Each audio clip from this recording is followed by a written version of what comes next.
আপনারা যারা আন্তর্জাতিক খবরের পেছনের আসল কূটনীতিটা বুঝতে ভালোবাসেন তাদের জন্য আজকের এই বিশ্লেষণটি অত্যন্ত গুরুত্বপূর্ণ হতে চলেছে। ভিডিওর শুরুতেই আজকের প্রধান প্রধান খবরগুলোর শিরোনাম এক ঝলক একটু দেখে নিন। দর্শক, আজ আপনারা দেখতে চলেছেন কিভাবে মধ্যপ্রাচ্যের সমুদ্রপথে আমেরিকার দম্ভ চূর্ণ হলো এবং প্রেসিডেন্ট ডোনাল্ড ট্রাম্প তার বহু চর্চিত প্রজেক্ট ফ্রিডম স্থগিত করতে বাধ্য হলেন। আমরা আরও বিশ্লেষণ করব হোয়াইট হাউসের অপারেশন এপিক ফিউরি হঠাৎ করে গুটিয়ে নেওয়ার পেছনের আসল আইনি ও কৌশলগত কারণ কি।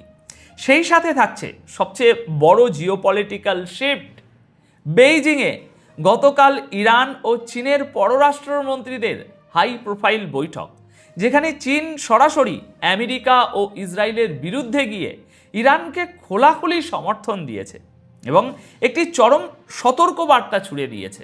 আর সবশেষে আলোচনা করব হরমুজ প্রণালীতে ফ্রান্সের একটি বাণিজ্যিক জাহাজে হওয়া ভয়াবহ হামলা নিয়ে, যা গ্লোবাল শিপিং রুটে নতুন করে আতঙ্ক তৈরি করেছে।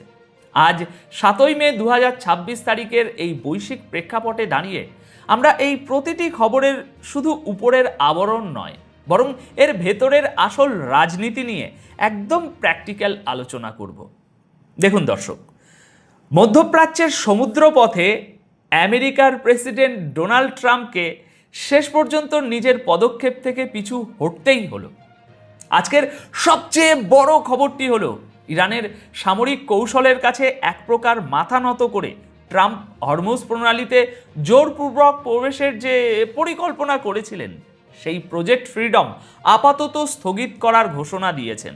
গতকাল 6ই মে ডোনাল্ড ট্রাম্প তার সোশ্যাল মিডিয়া প্ল্যাটফর্মে এই তথ্য নিশ্চিত করে জানিয়েছেন যে তারা এই মিশনটি এখনকার মতো পিছিয়ে দিচ্ছেন। এর মানে হলো মার্কিন নৌবাহিনীর যুদ্ধজাহাজগুলো এখন আর সরাসরি হরমুজ প্রণালীর ভিতরে ঢুকবে না, বরং বাইরে থেকে অবস্থান করবে। দেখুন, আসল ব্যাপারটা হলো এই সিদ্ধান্তটি এমন একটা সময়ে এলো যখন ইরানের ইসলামিক রেভলিউশনারি গার্ড কর্পস বা আইআরজিসি স্পষ্ট হুমকি দিয়ে রেখেছিল যে তাদের নিয়মের বাইরে গিয়ে কোনো বিদেশি জাহাজ যদি এই রুটে ঢোকার চেষ্টা করে তবে তাকে সরাসরি ডুবিয়ে দেওয়া হবে। এমনকি ইরানের সর্বোচ্চ ধর্মীয় নেতা মুস্তাফা খামেনি সম্প্রতি একটি ঐতিহাসিক নির্দেশ জারি করে অত্যন্ত কড়া ভাষায় বলেছিলেন যেসব বিদেশি শক্তি অসৎ উদ্দেশ্য নিয়ে উপসাগরীয় অঞ্চলে প্রবেশ করবে তাদের সমুদ্রের অতল গভীরে ডুবিয়ে দেওয়া হবে। এখন ট্রাম্প দাবি করছেন যে তিনি এই মিশন স্থগিত করেছেন কারণ ইরানের সাথে একটি চূড়ান্ত চুক্তির দিকে তারা অনেকটা এগিয়ে গেছেন। কিন্তু এখানে একটা জিনিস বুঝতে হবে দর্শক, এই চুক্তির কথাটা আসলে একটা কৌশলগত অজুহাত ছাড়া আর কিছুই নয়। কারণ ইরান অনেক আগেই সাফ জানিয়ে দিয়েছে যতদিন পর্যন্ত আমেরিকা তাদের বেআইনি নৌ অবরোধ তুলে না নেবে ততদিন পর্যন্ত কোনো ধরনের আলোচনা বা চুক্তির টেবিলে তারা বসবে না। গত মাসের শেষের দিকে ট্রাম্পের নির্দেশে মার্কিন নৌবাহিনী যখন ইরানের বন্দরগুলোতে অবরোধ জোরদার করে তখন ইরানও পাল্টা ব্যবস্থা হিসাবে এই হরমুজ প্রণালীতে নিজেদের নিয়ন্ত্রণ আরও কঠোর করে তোলে। আমার বিশ্লেষণ বলছে ট্রাম্পের এই মিশন স্থগিত করার আসল কারণ হলো নিজের নৌবাহিনীর সম্ভাব্য বিপর্যয় ঠেকানো এবং একটি নিশ্চিত ব্যর্থতাকে চুক্তির মোড়কে আড়াল করা। ইরান যেভাবে তাদের অ্যান্টিশিপ মিসাইল এবং ড্রোনগুলো তাক করে রেখেছিল তাতে প্রজেক্ট ফ্রিডম নিয়ে সামনে এগোনোর অর্থই ছিল সরাসরি একটি ধ্বংসাত্মক যুদ্ধে জড়িয়ে পড়া, যেখানে আমেরিকার নৌবাহিনীর বিশাল ক্ষতি হওয়ার সম্ভাবনা ছিল একদম শতভাগ। এই ঘটনাটি প্রমাণ করে দিল যে উপসাগরীয় অঞ্চলের জলসীমায় এই মুহূর্তে পশ্চিমাদের নয় বরং ইরানেরই একচ্ছত্র আধিপত্য চলছে। ট্রাম্প একে চুক্তির দিকে এগোনোর কথা বলে যতই সান্ত্বনা খুঁজুন না কেন, গোটা বিশ্ব এটাকে ইরানের সামরিক শক্তির কাছে আমেরিকার পিছু হটা হিসাবেই দেখছে। তবে এখানে দর্শক মনে রাখতে হবে মার্কিন অবরোধ কিন্তু পুরোপুরি শেষ হয়নি, তারা শুধু হরমুজের ভিতরে ঢোকার ঝুঁকিটা এড়িয়েছে মাত্র। এর পাশাপাশি আরেকটি অত্যন্ত তাৎপর্যপূর্ণ ঘটনা ঘটেছে, যা আমেরিকার অভ্যন্তরীণ এবং আন্তর্জাতিক সামরিক কৌশলের দুর্বল দিকগুলো আমাদের সামনে স্পষ্ট তুলে ধরে। আমেরিকার secretary of state Marco Rubio পরিষ্কারভাবে ঘোষণা দিয়েছেন যে ইরানের বিরুদ্ধে চালানো তাদের অ্যাগ্রেসিভ সামরিক অভিযান অপারেশন এপিক ফিউরি পুরোপুরি শেষ হয়ে গেছে।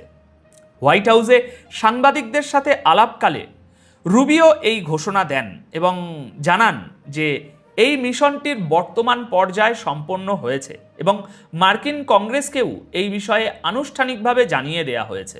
এখন আপনারা অনেকেই ভাবতে পারেন যে আমেরিকা হয়তো ভয় পেয়ে পালিয়েছে, কিন্তু একজন বিশ্লেষক হিসাবে আমি আপনাদের বলবো, এখানে শুধু ইমোশন দিয়ে বিচার করলে হবে না, পেছনের আসল রাজনীতিটা বুঝতে হবে। এই যুদ্ধবিরতির প্রায় 1 মাস পার হওয়ার পর হোয়াইট হাউস যে এই যুদ্ধ শেষের ঘোষণা দিল, এর পিছনে একটা খুব বড় আইনি কারণ রয়েছে, যা আমি আগেও আপনাদের সকলকে জানিয়েছি। দেখুন, মার্কিন আইন অনুযায়ী কোনো সামরিক সংঘাত যদি 60 দিনের বেশি স্থায়ী হয়, তবে প্রেসিডেন্টকে সেটি আরও চালিয়ে নিয়ে যাওয়ার জন্য কংগ্রেসের কাছ থেকে বিশেষ আইনি অনুমোদন নিতে হয়। ডোনাল্ড ট্রাম্প খুব ভালো করেই জানতেন যে বর্তমান পরিস্থিতিতে কংগ্রেসের কাছ থেকে এই অনুমোদন পাওয়া প্রায় অসম্ভব। তাই কংগ্রেসের এই আইনি গ্যাঁড়াকলে আটকে যাওয়ার আগেই তারা অত্যন্ত চতুরতার সাথে অপারেশন এপিক ফিউরি সমাপ্ত ঘোষণা করে একটি ফেজ শেষ করল। এর মানে এই নয় যে তারা ইরানকে ছেড়ে দিয়েছে। মার্কো রুবিওর কথায় এটা স্পষ্ট যে আমেরিকা এখন সরাসরি সামরিক হামলার বদলে অন্য কোনো স্ট্র্যাটেজির দিকে মনোযোগ দিচ্ছে। তাছাড়া যে কোনো সময় তারা নতুন নাম দিয়ে ভিন্ন কোনো অপারেশন শুরু করার অপশানও খোলা রাখছে। তাই আমেরিকা ভয় পেয়ে পালিয়েছে এমনটা ভেবে নেওয়ার কোনো কারণ নেই, বরং তারা নিজেদের আইনি সীমাবদ্ধতা এবং সামরিক সক্ষমতার হিসেব কষেই এই সিদ্ধান্ত নিয়েছে।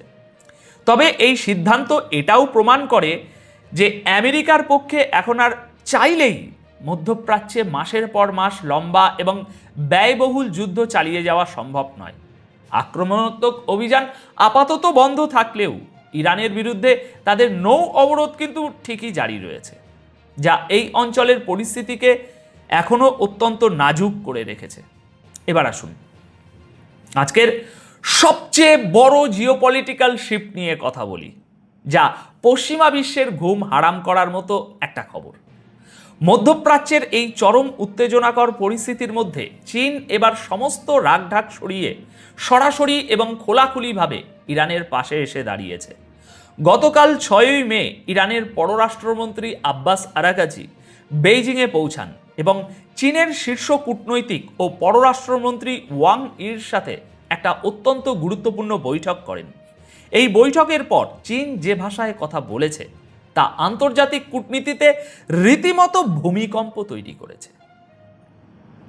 চীনের পররাষ্ট্রমন্ত্রী ওয়াং ই সরাসরি ডোনাল্ড ট্রাম্প এবং ইসরায়েলের সামরিক পদক্ষেপের কঠোর নিন্দা জানিয়ে বলেছেন যে ইরানের বিরুদ্ধে চালানো এই সম্পূর্ণ যুদ্ধটিই বেআইনি এবং এই মুহূর্তে সবচেয়ে জরুরি বিষয় হলো একটি পূর্ণাঙ্গ যুদ্ধবিরতি। কিন্তু চীনের কথার সবচেয়ে ভয়ঙ্কর অংশটি ছিল তাদের সাইলেন্ট ওয়ার্নিং। ওয়াং ই অত্যন্ত কড়া ভাষায় বলেছেন যে এই অঞ্চলে নতুন করে যুদ্ধ শুরু হওয়া কোনো অবস্থাতেই বরদাস্ত করা হবে না। দর্শক, একটু গভীরভাবে চিন্তা করুন, চীন যখন বলে আমরা বরদাস্ত করব না, তখন এর মানে কি দাঁড়ায়? এর মানে হলো আমেরিকা বা ইসরায়েল যদি নতুন করে ইরানে হামলা চালানোর সাহস করে, তবে তা সরাসরি চীনের স্বার্থে আঘাত হিসাবে গণ্য হবে। বৈঠকে ইরানের পররাষ্ট্রমন্ত্রী আব্বাস আরাগাচি চীনকে ইরানের সবচেয়ে কাছের এবং বিশ্বস্ত বন্ধু হিসাবে আখ্যায়িত করেন এবং জানান যে বর্তমান এই কঠিন সময়ে দুই দেশের মধ্যকার সহযোগিতা অতীতের যে কোনো সময়ের চেয়ে অনেক বেশি শক্তিশালী হবে। দেখুন, এই পুরো ঘটনাটি ডোনাল্ড ট্রাম্পের জন্য একটি বিশাল বড় ধাক্কা। আমেরিকা বছরের পর বছর ধরে চেষ্টা করে আসছিল ইরানকে বিশ্বমঞ্চ থেকে সম্পূর্ণ একঘরে করে ফেলার, তাদের উপর একের পর এক নিষেধাজ্ঞা চাপিয়ে দেওয়ার। কিন্তু আজ চীনের মতো একটি গ্লোবাল সুপার পাওয়ার যখন ইরানের পিছনে ঢাল হয়ে দাঁড়ালো, তখন আমেরিকার সেই আইসোলেশন স্ট্র্যাটেজি পুরোপুরি মুখ থুবড়ে পড়ল। একদিকে ট্রাম্প ইরানের উপর নৌ অবরোধ দিয়ে তাদের গলা টিপে ধরার চেষ্টা করছেন, অন্যদিকে চীন তাদের সব ধরনের লজিস্টিক ও কূটনৈতিক সাপোর্ট দিয়ে বাঁচিয়ে রাখছে। বেইজিংয়ের এই প্রকাশ্য সমর্থনের পর ইরানের আত্মবিশ্বাস যে বহুগুণ বেড়ে যাবে তা আর বলার অপেক্ষা রাখে না। এর সরাসরি প্রভাব আমরা আগামী দিনগুলোতে হরমুজ প্রণালীর জলসীমায় এবং মধ্যপ্রাচ্যের স্থলভাগে দেখতে পাব। কারণ ইরান এখন জানে যে গ্লোবাল পলিটিক্সে তাদের পিছনে বিশ্বের অন্যতম বড় একটি শক্তি পাহাড়ের মতো দাঁড়িয়ে আছে। এখন সবশেষে যে খবরটি আমাদের পশ্চিমা অর্থনীতির দুর্বলতাকে চোখে আঙুল দিয়ে দেখিয়ে দিচ্ছে তা হলো হরমুজ প্রণালীতে হওয়া একটা ভয়াবহ হামলা। ফ্রান্সের বিখ্যাত শিপিং কোম্পানি সিজিএম গতকাল 6 মে একটি বিবৃতি দিয়ে জানিয়েছে যে তাদের একটি বিশাল বাণিজ্যিক জাহাজ স্যান অ্যান্টোনিও তার উপর 5 মে রাতে হামলা চালানো হয়েছে। জাহাজটি যখন বিশ্বের সবচেয়ে বিপজ্জনক রুট অর্থাৎ হরমুজ প্রণালী দিয়ে পার হচ্ছিল, ঠিক তখনই এই হামলার শিকার হয়। কোম্পানির তথ্য অনুযায়ী এই হামলায় জাহাজের ক্রু মেম্বাররা মারাত্মকভাবে আহত হয়েছেন এবং জাহাজটির ব্যাপক ক্ষতি হয়েছে। এখনো পর্যন্ত আনুষ্ঠানিকভাবে এটা পরিষ্কার নয় যে এই নিখুঁত হামলার পিছনে আসলে কাদের হাত রয়েছে। কিন্তু এই অঞ্চলে ইরানি সামরিক বাহিনীর যে কঠোর অবস্থান এবং পশ্চিমা জাহাজগুলোর প্রতি তাদের যে জিরো টলারেন্স নীতি, তার মাঝখানে এমন একটি ঘটনা পশ্চিমা দেশগুলোকে চরম আতঙ্কের মধ্যে ফেলে দিয়েছে। দেখুন, এখানে আসল ব্যাপারটা হলো কে হামলা করেছে, তার চেয়েও বড় প্রশ্ন হলো আমেরিকা বা পশ্চিমা বিশ্ব এত বড় বড় নৌবহর নিয়ে ওই এলাকায় উপস্থিত থাকার পরও কেন তারা নিজেদের মিত্রর বাণিজ্যিক জাহাজগুলোকে নিরাপত্তা দিতে পারছে না। হরমুজ প্রণালীতে বাণিজ্যিক জাহাজের উপর এই যে হামলা, এটা গ্লোবাল শিপিংয়ের জন্য এক বিশাল অশনি সংকেত। ফ্রান্স সহ অন্যান্য পশ্চিমা দেশগুলো এই ঘটনার তদন্ত শুরু করেছে ঠিকই, কিন্তু দিন শেষে রূঢ় বাস্তবতা হলো সমুদ্রপথের এই অত্যন্ত গুরুত্বপূর্ণ চেক পয়েন্টে পশ্চিমা দেশগুলোর নিরাপত্তা দেওয়ার ক্ষমতা এখন তলানিতে এসে ঠেকেছে। হরমুজ প্রণালী দিয়ে বিশ্বের একটা বিশাল অংশের জ্বালানি তেল এবং পণ্য পারাপার হয়, আর সেখানে যদি এমন নিয়মিত হামলা চলতে থাকে তবে পশ্চিমা অর্থনীতিতে এর প্রভাব পড়বে ভয়াবহভাবে। দর্শক, আজকের এই সম্পূর্ণ আলোচনা থেকে আমরা একটা জিনিস খুব পরিষ্কারভাবে বুঝতে পারছি যে বিশ্বের ব্যালেন্স অফ পাওয়ার খুব দ্রুত পরিবর্তিত হচ্ছে। আমেরিকা চাইলেই এখন আর তাদের পেশি শক্তি দিয়ে সবকিছু নিয়ন্ত্রণ করতে পারছে না। হরমুজে ট্রাম্পের পিছু হটা এবং অপারেশন এপিক ফিউরি গুটিয়ে নেওয়া তারই প্রমাণ।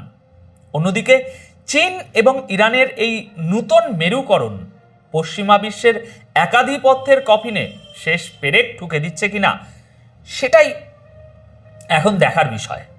এখন আজকের এই জিওপলিটিক্যাল বিশ্লেষণ আপনাদের কেমন লাগলো এবং হরমুজ প্রণালী থেকে আমেরিকার এই কৌশলগত পিছু হটাকে আপনারা